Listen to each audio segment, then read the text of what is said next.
Well, this is a question that sometimes comes from people new to crosswalk, and has to do with some of the stories that seem kind of hard to believe, um, like Noah and the ark. And so the question is, do you believe in a literal Noah's ark and a literal flood that happened that lasted 40 days and 40 nights and et cetera, et cetera, et cetera, and wiped out millions and millions of people? And since it was true, or if it was true, then should we go to the park that has the replica of the ark and we can walk around in it and hear about how creation happened in a very different way than science tells us?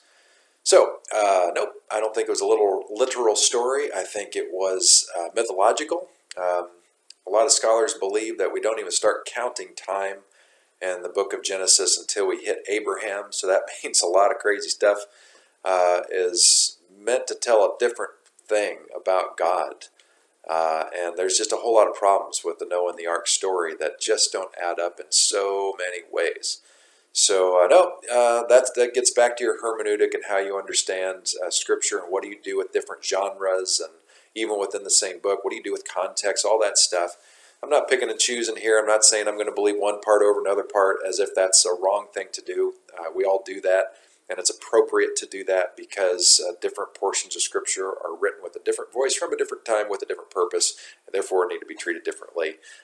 So don't waste your money. I mean, it's a cool boat, I guess. I mean, I know that some dude put a lot of money and effort into it. But to suggest that we need to embrace a literal understanding of that to get this whole thing, not me. I don't think that's a deal breaker. So there you go.